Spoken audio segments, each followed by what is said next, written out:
Hey everyone. Okay, so if you've ever wondered why chasing down some goals feels completely effortless, while others, well, they just feel like an absolute miserable grind, you are definitely in the right place today. We're jumping into an explainer that's going to fundamentally rewire how we think about human drive.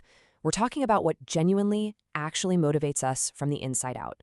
Seriously, this source material is a total game changer. It's probably going to flip the way you approach your work, your hobbies, and just your daily habits right on its head.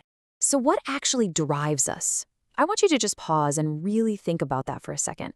What gets you out of bed? What pushes you through the mud when things get insanely difficult?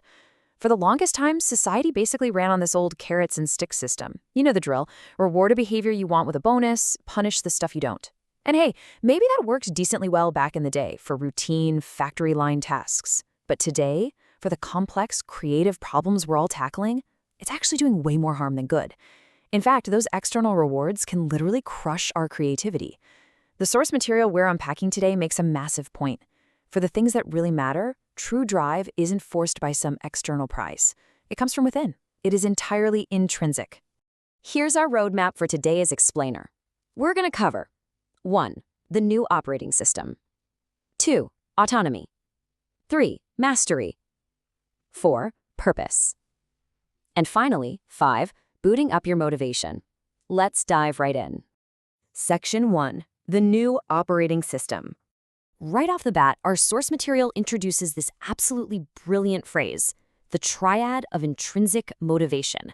Because here's the thing, true intrinsic motivation, that unstoppable fire-in-the-belly drive, it doesn't just poof into existence by magic, right? We aren't just workhorses waiting for our next sugar cube. The text lays out that our deepest drive is actually built on a very specific 3-part framework, a triad, meaning there are 3 distinct, interlocking puzzle pieces that have to come together to form the very foundation of our motivation. This triad is made up of autonomy, mastery, and purpose. But the absolutely crucial takeaway here is balance. The source text makes it crystal clear true intrinsic motivation needs all 3 of these specific elements in equal measure. I mean, you can't just crank up autonomy and ignore the rest, or you're going to end up with just aimless freedom. And on the flip side, if you're all about purpose but have 0 mastery, you'll be super fired up but, well, totally ineffective at actually making a difference. The whole shebang requires all 3 pieces working together in perfect, equal harmony. Moving on to Section 2, Autonomy, directing our lives. So according to the text, autonomy is defined as the urge to direct our own lives. Now really notice that word urge. The source is hinting that this isn't just some casual preference or, a fun little workplace perk. It's a deep-seated, fundamental human necessity. We're talking about having a genuine sense of control and agency. Just think about companies that let their employees set their own hours or work from wherever. The data constantly shows productivity doesn't tank, it actually goes up. Why? Because they're feeding that exact human need for control. We all want to feel like we're the authors of our own lives, not just background characters in someone else's script.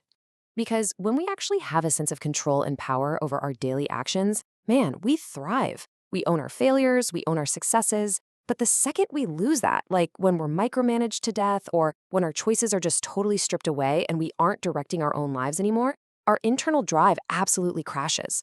Resentment creeps in, and suddenly we're just doing the bare minimum to scrape by.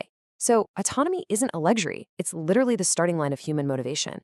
But okay, once you actually have your hands firmly on the steering wheel, what do you do with it? Where are you driving? Which brings us to Section 3, Mastery, the drive to improve. Our source breaks down this second pillar, mastery, as the desire to get better and keep getting better at something that matters. Now, I want to highlight that last part, at something that matters, because this isn't about blind, chaotic improvement just for the sake of looking busy. Think about that person who spends their entire Saturday painstakingly learning to play the guitar or writing code for a free open source project. No one is paying them. There's 0 external reward. They're doing it because the actual act of mastering those chords or cracking that logic puzzle is inherently satisfying. It's mastery applied to something that deeply, truly matters to them. And here's the kicker. Mastery is not a single destination. It's not some shiny trophy you win, toss on a shelf, and completely forget about. It's an infinite 2-step game. Get better, and then keep getting better. It requires this continuous compounding action. You hit a plateau, you struggle, you finally break through, you improve, and then you push yourself to improve even more. That continuous loop, That is the core engine running your intrinsic motivation. But honestly, just chasing personal improvement in a total vacuum can eventually feel kind of hollow. Autonomy and mastery alone just aren't quite enough to sustain us for a whole lifetime. We need a grander direction for all that forward momentum. And that naturally leads us to Section 4, Purpose, serving something larger. This is where your autonomy and mastery suddenly scale up into some truly profound impact. The source defines purpose as the yearning to do what we do in the service of something larger than ourselves. And again, look at the wording, yearning. It's a very deliberate choice. It's what separates just doing a job from having a true calling. There's that classic motivational story about the janitor at NASA who told the president he wasn't just mopping floors, he was helping put a man on the moon. That right there, that is autonomy and mastery channeled into a massive overarching purpose. When you can connect your daily grind to a cause or a community or a belief that is bigger than just you basically bulletproof yourself against burnout. You unlock this entirely new, deeply resilient level of drive. So how do we finally boot this whole thing up? Let's look at Section 5, booting up your motivation. When we finally snap autonomy, mastery, and purpose together, we aren't just making some minor tweak to our mindset. The source argues we are actually installing an entirely new operating system for intrinsic motivation. Think of your brain like a high-end computer. That old motivational software, just endlessly chasing cash, status, or running away from punishment, it's going to inevitably crash when it faces the sheer demands of modern creative life.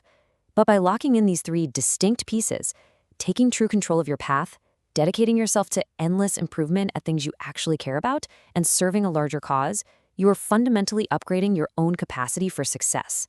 So now that you've got the new software, the choice is pretty much entirely yours. How will you use this new operating system in the service of something larger? Are you going to stick with the outdated, buggy system of chasing those external rewards? Or are you finally ready to grab the wheel, pursue mastery, and serve a purpose way bigger than yourself? Take these building blocks and start building. Thanks so much for joining me on this explainer today, and I'll see you next time.